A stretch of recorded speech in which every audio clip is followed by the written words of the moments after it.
Hello दोस्तों, welcome everyone to DN मित्रों। तो दोस्तों, जैसे कि आज का हमारा टॉपिक है इंटरनल ऑडिट के बेस पे इंटरनल ऑडिट क्या होता है और उसके प्रोविज़न क्या क्या लगते हैं, वो मैं आज आपको इस वीडियो में समझाने वाली हूँ। यहाँ पे मैंने नोट्स जो बना के रखे हैं वो थोड़े से इजी लैंग्वेज में बना के रखे ताकि आप इजीली इसको समझ सको और उसको लिख सको। आप चाहो तो इस नोट का स्क्रीनशॉट ले सकते हो या अपनी बुक में लिख सकते हो। अगर वो भी पॉसिबल नहीं हो रहा तो ये सारे नोट्स जो है मैं डियर मित्रों के इंस्टाग्राम पेज पे ऑलरेडी अपलोड कर चुकी हूँ, तो आप उसको वहाँ से भी देख सकते हैं। ठीक है, तो दोस्तों चलो हम लोग टॉपिक पे चलते हैं। सबसे पहले तो हम ये जानेंगे कि इंटरनल ऑडिट होता क्या है। हमारे टेक्स्ट बुक में बहुत सारे डेफिनेशन इंटरनल ऑडिट के दिए हुए, सब अलग अलग दिए हुए। तो इसमें आपको इंटरनल ऑडिट के लिए एक ही डेफिनेशन याद रखना है जो मैंने यहाँ पे लिखा हुआ है।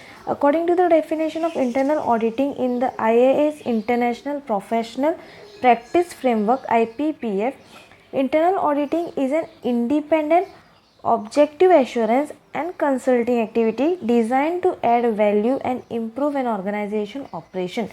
Internal audit का मतलब क्या होता है? जो रेगुलर चेक करता रहे, इंडिपेंडेंट एक्टिविटी है, यानी वो सिर्फ ध्यान देने का काम करता है, मॉनिटराइज करने का काम करता है।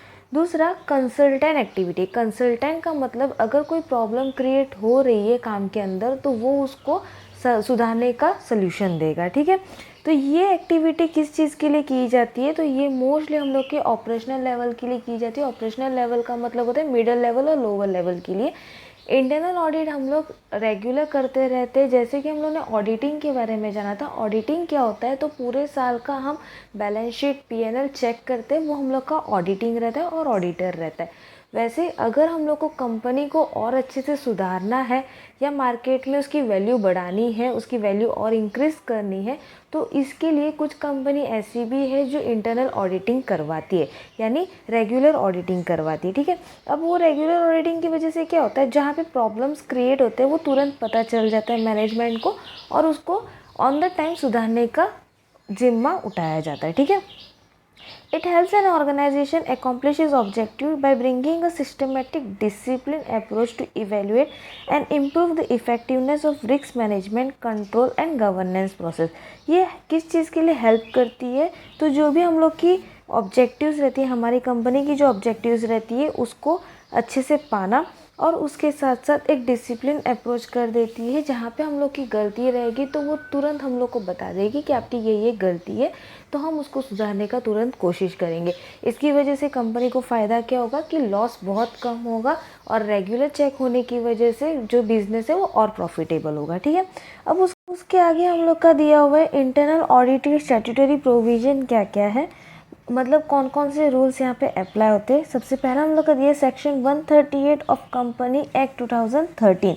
अब आपको ये याद रखना है कि अगर इंटरनल ऑडिट के टॉपिक के रिलेटेड हम लोग का जो भी टॉपिक है तो हम लोग का सेक्शन लगता है 138, तो इसको आप नोट डाउन कर लेना। ठीक है, अब कंपनी एक्ट 2013 के हिसाब से क्या बोला गया है? Internal audit of the limited company specified rule made by the central government mandatory. Internal audit जो है वो लिमिटेड कंपनी में करना काफ़ी ज़्यादा कंपलसरी हो गया है और ये रूल किसने अप्लाई कर दिया? सेंट्रल गवर्नमेंट ने।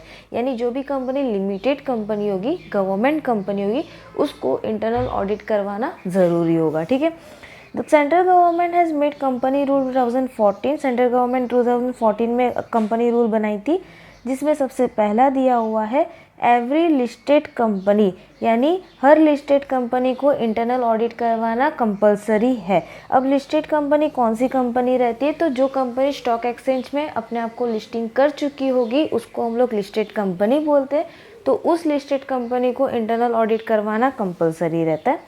सेकेंड, एवरी अनलिस्टेड कंपनी, इसमें paid up share capital 50 crore और मोर, टर्नओवर ऑफ ₹200 करोड़ और मोर, और थर्ड, आउटस्टैंडिंग लोन और बोरोविंग एक्सीडिंग ₹100 करोड़ और मोर। यानी हर अनलिस्टेड कंपनी जो शेयर होल्डर्स जो स्टॉक मार्केट में रिकॉर्डेड नहीं है उसको भी इंटरनल ऑडिट करवाना ज़रूरी है। लेकिन कब?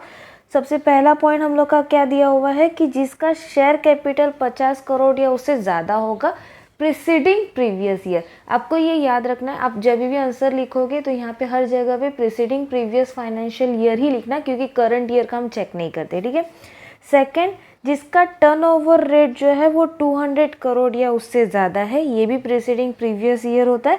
और थर्ड, आउटस्टैंडिंग लोन या बोरोविंग जिसका लोन जो है उसका रेट है ₹100 करोड़ या उससे ज़्यादा, ठीक है।